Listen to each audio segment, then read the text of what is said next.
was wondering what to do. I was going to do a Halloween facts video, but Savannah's voice uploaded one and hers is so much better than mine.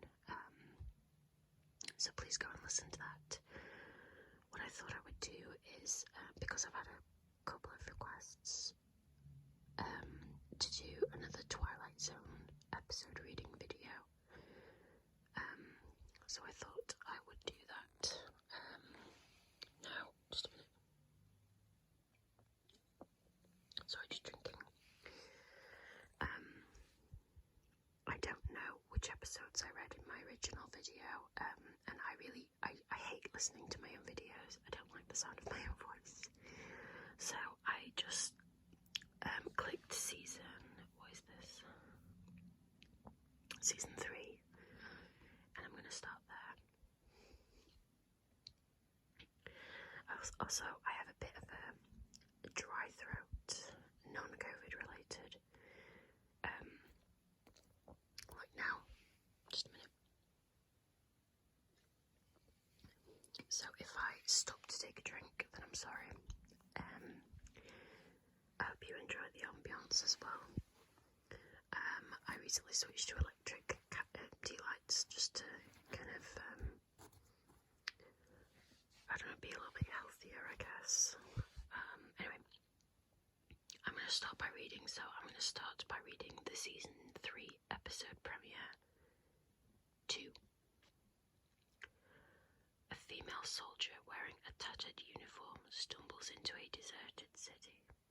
She looks into some of the shop windows before spying what was a restaurant. She finds a can of chicken in the kitchen, but before she can open it, a man wearing a worn uniform tunic walks in. She attacks him. The man knocks her out and begins to ravenously eat the chicken. He leaves the restaurant and goes to a newsstand. A newspaper reveals that the city was evacuated during the war.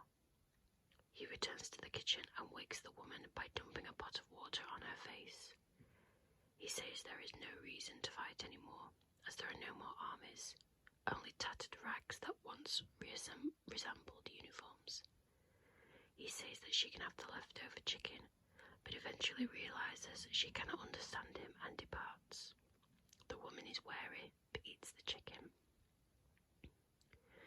She then follows him into a barber shop and watches as he shaves. He tosses a bar of soap at her, and then a towel, which she uses to wash her dirty face. They wander down the street, coming to a movie theatre. He stares at a poster for a wartime romance film and turns to smile at her. They find the skeletal remains of soldiers at the theatre entrance and suddenly grab the rifles of the dead owners, simultaneously aiming at each other. After a tense moment, the man turns and walks away, slinging his weapon over his shoulder. The woman follows him, and the two walk along the city street. They stop in front of a store with a dress in the smashed display window, and she mutters, "Прекрасный," the Russian word for beautiful. He hands the dress to her and tells her to go and put it on. She enters the building next to the department store, which turns out to be a recruiting office. As she prepares to change into the dress, she notices the jingoistic enlistment posters on the wall. She grabs a rifle, exits the office, and angrily shoots him twice, but misses. The man gets up, looks at her incredulously, and walks away. As night falls, she returns to the barber shop to sleep in the barber's chair, gun in her arms, staring at the dress. The next morning, the man has changed out of his uniform into a makeshift tuxedo and has found 2 jars of peaches. He sees the woman waiting, peeking at him from behind a truck in the street below. He yells at her to leave, to take your war to more suitable companions. She emerges from behind the truck wearing the dress. He tosses one of the jars to her and says, "Прекрасный." She smiles and they walk away together. This is season 3, episode 2, The Arrival. After Flight 107, a propeller-driven Douglas DC-3 from Buffalo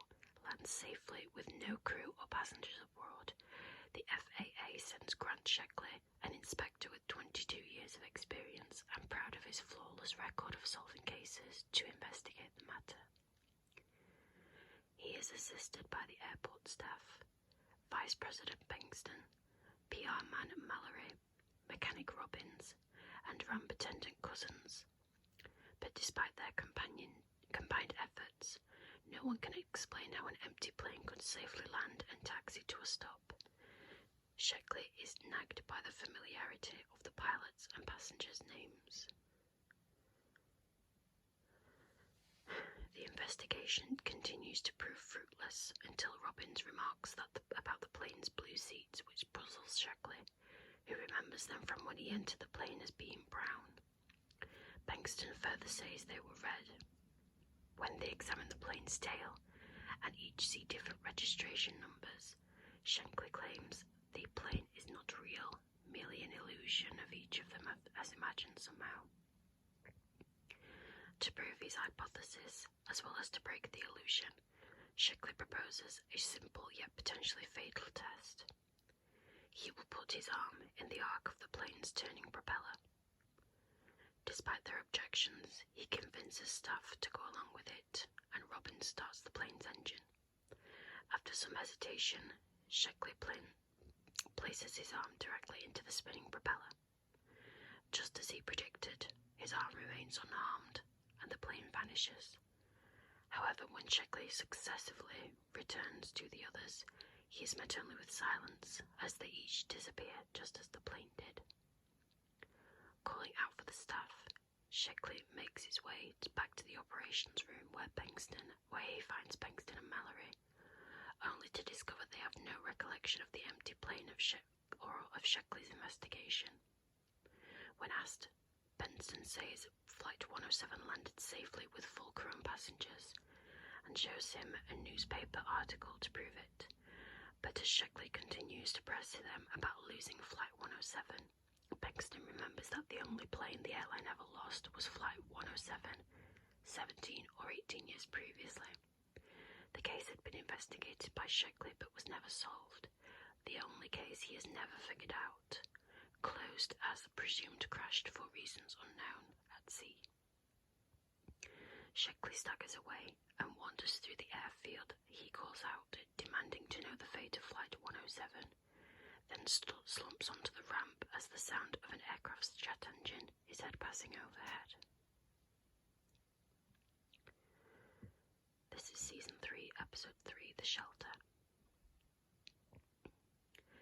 It is a typical evening in a typical suburban community. At the residence of physician Bill Stockton, he enjoys a birthday party being thrown for him by his wife Grace and their son Paul. Also at the party are Jeff Harlow, Bill's brother-in-law, Frank Henderson, and Marty Weiss, Bill and Jerry's former roommates, and the wives and children of Jerry, Frank, and Marty. Bill is well known and liked by this gathering. He attended the State University with Marty, Frank, and Jerry. Moreover, Bill has repeatedly administered to the health and well-being of each one of said guests and or delivered their children. Everyone is especially friendly and jovial, even when mention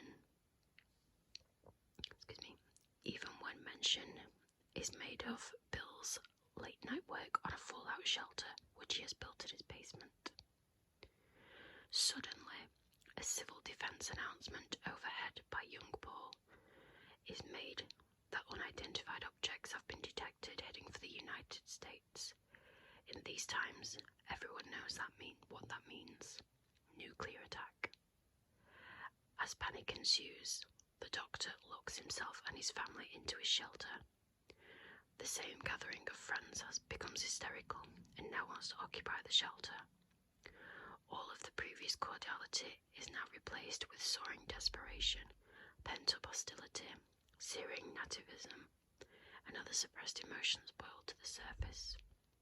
Stockton offers his basement to the guests, but the shelter itself has sufficient air, provisions, and space for only 3 people, the Stocktons themselves. The once friendly neighbours do not accept this. They break down the shelter door with an improvised battering ram. Just then, a final civil defence broadcast announces that the objects have been identified as harmless satellites and that no danger is present. The neighbours apologise for their behaviour, yet Stockton wonders if they had destroyed each other without a bomb. Okay, this is Season 3, Episode 4, The Passersby. At the end of the Civil War, a Confederate Army sergeant, apparently wounded in battle, walks down a road aided by a wooden crutch. He carries with him a dirty roll and a homemade guitar. The limping sergeant comes across a ruined antebellum mansion, which belongs to Lavinia Goodwin, whose husband had gone off to fight in the war and whose bitterness towards the Union still survives. The sergeant receives permission from Lavinia to refresh himself again at the well, then to sit on a bench under a dead tree in her front yard. He plays his guitar, singing a song that Lavinia identifies as one that her husband used to sing. The two watch as a steady stream of soldiers belonging to both the Union and the Confederacy pass by on the house and continue down the road.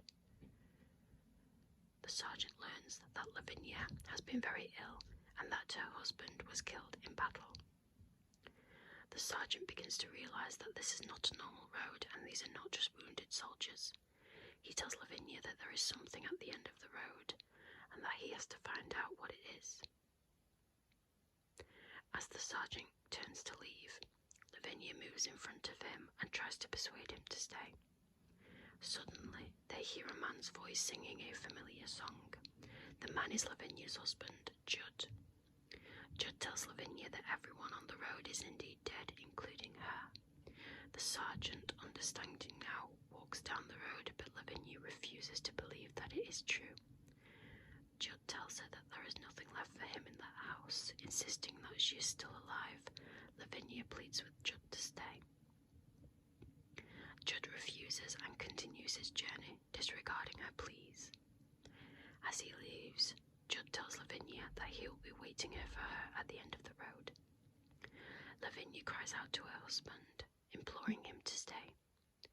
Then she hears a soft voice trying to comfort her. It is a lone passerby who turns out to be Abraham Lincoln, who, as the final casualty of the war, is the last man on the road. Frightened, Lavinia backs away from him, but finally accepts her fate and runs to join her husband, with Lincoln following behind her. Okay, this is Season 3, Episode 5, A Game of Pool. It is after hours at Lister's pool room in Chicago, and once more, pool shark Jesse Cardiff is alone polishing his game.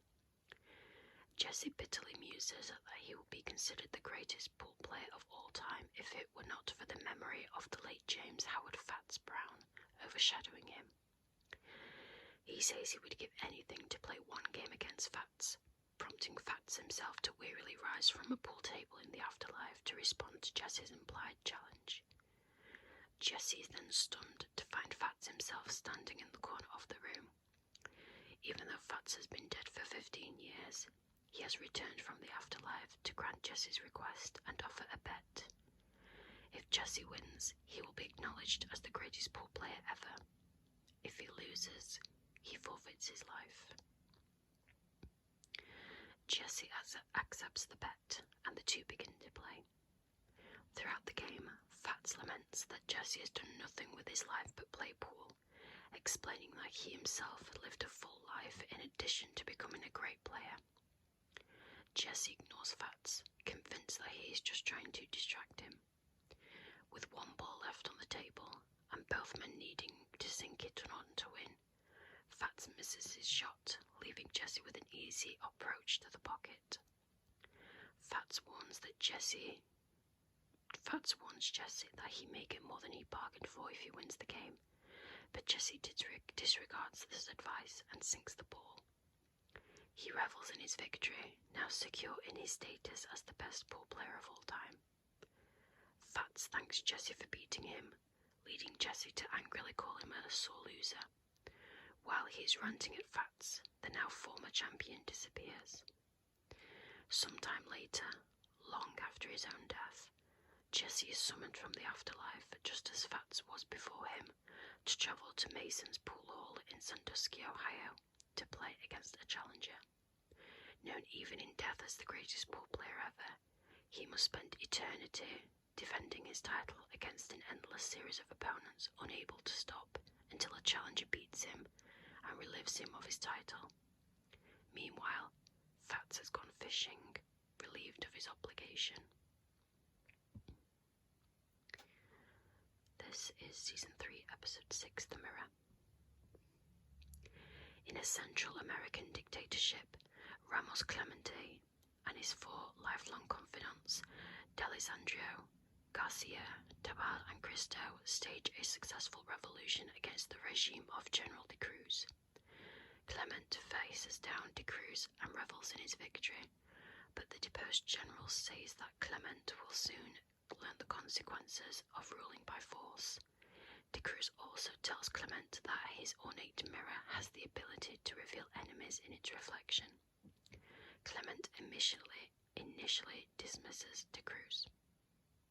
When Clement uses the same repressive tactics used by de Cruz, a rift forms between him and his 4 friends, now the heads of the government. A particular point of contention is Clement's order for mass executions of prisoners he has declared to be enemies of the state. When Clement looks into the mirror, he sees visions implying that all 4 of his confidants are plotting to assassinate him. D'Alessandro with a rifle, Garcia and Tabal with knives, and Cristo with a poisoned glass of wine. Clement believes that the mirror reflects their true thoughts and accuses them of their supposed future crimes. In spite of their denials, he takes steps to eliminate them. He kills 2 himself and orders the other 2 killed by his men. Finally, Clement is approached by a priest named Father Thomas, who asks him to end the executions, which have been going on for a week. Clement refuses, saying that as long as he has enemies, the executions will continue. Eventually, Clement seeks counsel from the priest, but finds no comfort in the priest's response, that all tyrants have but one real enemy, whom they never recognize until it is too late. Clement takes one last look in the mirror and sees only himself. He picks up his pistol and throws it at the mirror, smashing the glass. The priest, who is standing just outside the office, hears the glass break. As he listens at the door, he hears a gunshot. He runs into Clement's office and finds Clement's lifeless body sprawled on the floor, a gun in his hand. The last assassin, he says, and they never learn. They never seem to learn. This is Season 3, Episode 7, The Grave. The outlaw Pinto Sykes is ambushed by the men of the town in the middle of the street. Sometime later, gun-for-hire Connie Miller, who had been hired to track down Sykes, arrives in town. He goes to the saloon where the men who hired him are gathered, and is angry to learn that they dispatched Sykes themselves. Moreover, on his deathbed, Sykes accused Miller of being a coward, saying he left a clue he was in Albuquerque, New Mexico, and Miller never followed it up, presumably being afraid to confront Sykes. He also made a vow to reach up and grab Miller if he ever came near his grave. Miller says that Sykes was a liar, claiming he went to Albuquerque and found no sign that Sykes had ever been there, and also denies that he is frightened by Sykes' threat of violent vengeance from beyond the grave. The men are not convinced, openly admitting that they themselves are frightened of Sykes, and dare Miller to make a midnight visit to Sykes' grave. Miller is told to stick a knife into the burial mound as proof he had visited the grave. After being confronted by Sykes' sister Sloane,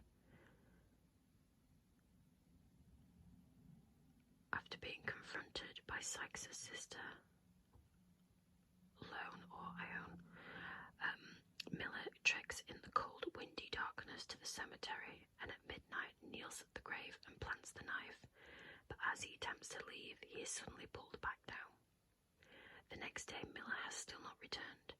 townsmen, accompanied by Ione, visit the cemetery in search of Miller. They find Miller lying dead atop Sykes' grave, with his knife through his coat, pinning him to the ground. Steinhardt deduces that the wind blew Miller's coat over the grave. He stuck the knife through his coat tail unknowingly, and as he stood up afterwards, he mistook the pinned coat's resistance for Sykes' grip and died of fright. However, Ione points out that since the wind was blowing from the south that night, it would have blown Miller's coat away from the grave and not over it. She then laughs mockingly at the stupefied men. Okay, this is Season 3, Episode 8, The Good Life. Oh, It's a Good Life. 6-year-old Anthony Fremont has godlike mental powers, including mind reading. He has isolated the town of Peaksville, Ohio, from the rest of the universe. The people must grow their own food, and supplies of common household items, such as bar soap, have been dwindling. He has blocked television signals and caused cars not to work. He creates horrible injuries. He creates horrible creatures, such as 3-headed gophers, which he then kills. Everybody is under his rule, even his parents. The people live in fear of him, constantly telling him how everything he does is good, since he banishes anyone thinking unhappy thoughts into the otherworldly cornfield from which there is no return. Never having experienced any form of discipline, Anthony does not even understand that his actions are wrong, and is confused when his father tells him that the neighbours are reluctant to let their children play with him, after he sent several playmates to the cornfield. One night each week, Anthony gives the townsfolk 1 hour of television, which he creates and projects onto the family TV set. The adults gather around in the Fremonts' living room, squirming uncomfortably as Anthony shows them a vision of screaming dinosaurs engaged in a gory battle. Unable to voice their real feelings, they tell Anthony it was far better than what they used to be on TV. After the program is over, the adults celebrate Dan Hollis's birthday. He gets 2 presents from his wife: a bottle of brandy, which is one of only 5 bottles of liquor left in the village, and a Pericoma record. Dan is eager to listen to the record, but he's reminded by everyone that Anthony does not like singing. Getting drunk from the brandy, he starts complaining about the miserable state of the town, not listening to the record, and no one singing happy birthday to him. Dan snaps and confronts the child, calling him a monster and a murderer. While Anthony's anger grows, Dan yells for someone to attack Anthony from behind and end his reign of terror. Aunt Amy, who isn't able to sing anymore because of Anthony, tentatively reaches for a fireplace poker, but no one has the courage to act. Anthony transforms Dan into a jack-in-the-box, causing his wife to break down. The adults are horrified by what Anthony has done, and his father asks him to wish Dan into the cornfield, which Anthony does. He then causes snow to begin falling outside. The snow will kill off at least half the crops, and the town will face starvation. Anthony's father starts to rebuke Anthony about this, but his wife and the other adults look on with worried smiles on their faces. The father then smiles and tells Anthony in a terrified voice, "But it's good you're making it snow. A real good thing. And tomorrow's gonna be a real good day."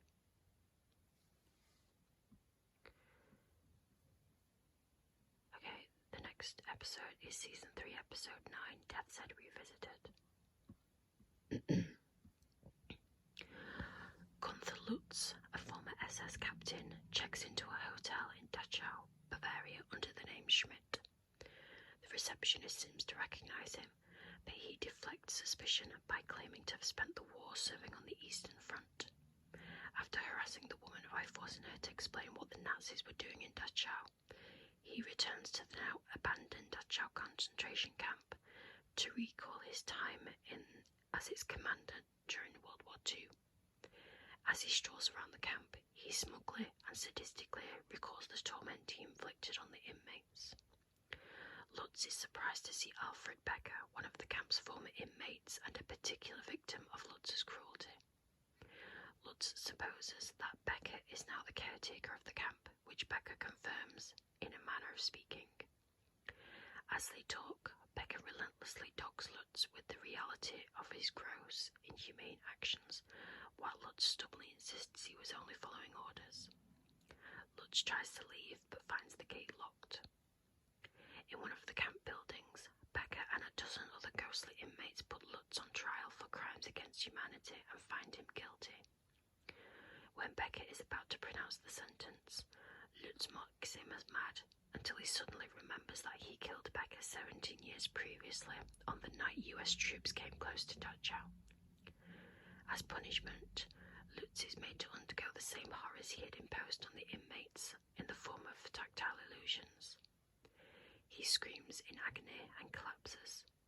Before departing, Becker's ghost informs him, "This is not hatred. This is retribution. This is not revenge. This is justice.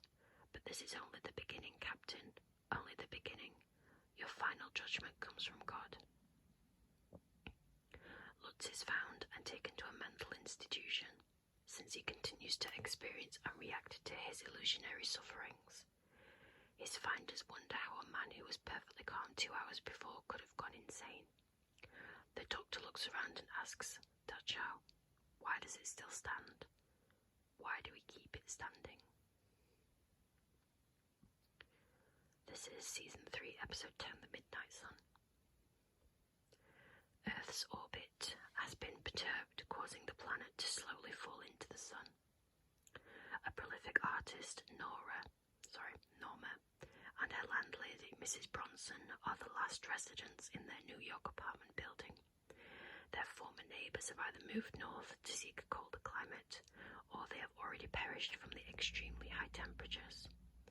At 20 minutes to midnight, it is 110 Fahrenheit, or 43 Celsius, and sunny as high noon. Norma and Mrs. Bronson try to support each other as they watch life as they know it erode around them. The streets are deserted, water usage is limited to an hour a day, and their electricity is gradually being turned off. Food and water are scarce, and the sea has dried up. Sorry, just excuse me a sec.